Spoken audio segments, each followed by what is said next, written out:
Now, KZN has suffered major setbacks after the floods and the unrest in July. But today, the province is launching its winter tourism campaign. The aim is to promote domestic tourism and showcase what the province has to offer.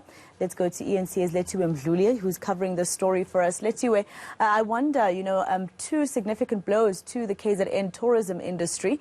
What have they said they'll do to attract tourists once again?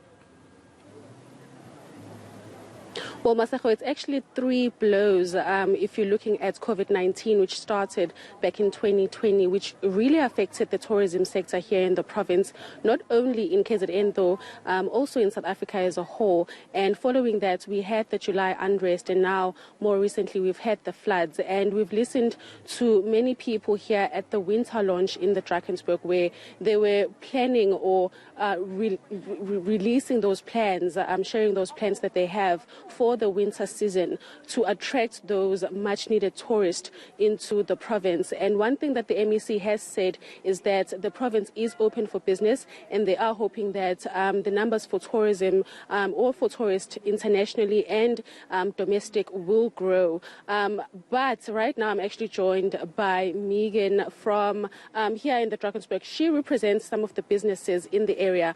Megan, thank you so much for joining us at eNCA. We heard the MEC making a lot of promises, saying the province is open for business. But as local businesses, I know that you've been affected by the three disasters that happened. Take us through how local businesses have been affected, and have you received any assistance so far?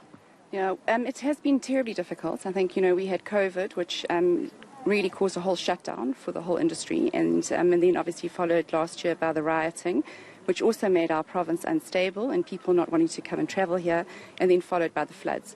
But we have seen a bounce back. We have seen people coming back supporting us, particularly our domestic market, and I think that we are particularly pleased and grateful for that. And in terms of international travel, we heard the MEC saying that you're expecting about 6,000 travelers for the month of July because they do opt to come to the province. I know that you were hit hard when it comes to international travelers. Yeah, it has been difficult. International travellers are starting to come back now, which is lovely. We're seeing a bit of a bounce back. It's also the summer season, so that will probably show us a nice improvement. We look forward to having foreigners back. It does help the economy enormously. It means that our occupancies are all propped up. It means that we are able to provide jobs to these rural communities that rely on them. Currently, the economy is not doing that well, and of course, domestic travel will be affected. We were just speaking about how you need the economy to perform in order for the tourism sector to prosper. Yeah, no, definitely we do need the economy to perform. Otherwise people just don't have that excess cash. Holidays are really generally things that we do, if we've got spare cash. And so we do look forward to seeing an improvement in the economy. And hopefully, by bringing the foreigners back in, that does help stimulate things. It helps maybe just the local resorts and activity centres, but that bounces onto the producers of food and the other support structures that are supporting tourism too. Of course. And the access road, the R74, was affected by the floods, right? Driving in, we actually saw a lot of damage on the road. This will chase away a lot of tourists. While speaking to the MEC, he actually mentioned that a lot of people saw the road and opted to go to Durban instead. But how has this affected you? And have you seen government making any plans and assisting local businesses when it comes to the money that they need to get back on track? I think the road is really, the infrastructure is obviously a key in the whole driving force and getting this whole tourism back on track. People are not going to come to areas if they're going to have blowouts. They don't want to be stranded next to the side of a road.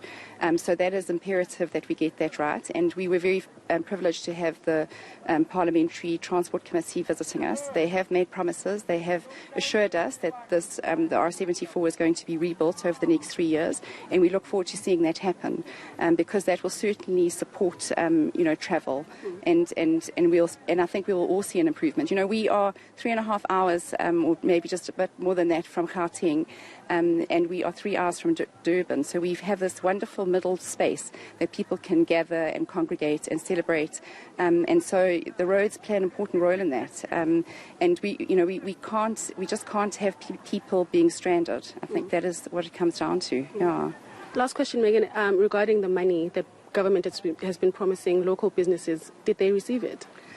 Well, we did all benefit from the TOUS and the UIF system that was put in place, and we're incredibly grateful for that. That supported families, rural families that really they rely on this employment that the tourism sector provides.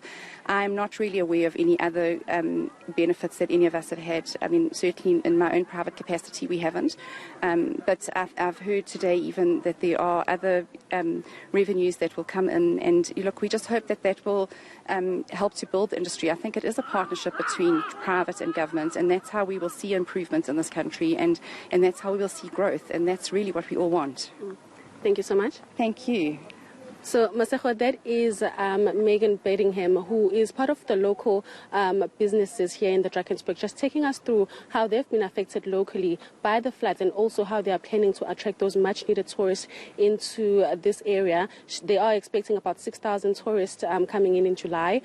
Those are international tourists. They're also hoping that the economy does perform well, especially for domestic travelers, because if the economy is not performing, many people won't have the funds to actually have those holidays planned out. So we are hoping that during the course of today we'll be hearing more about those plans that government has in place to assist businesses, especially here in the Drakensberg area.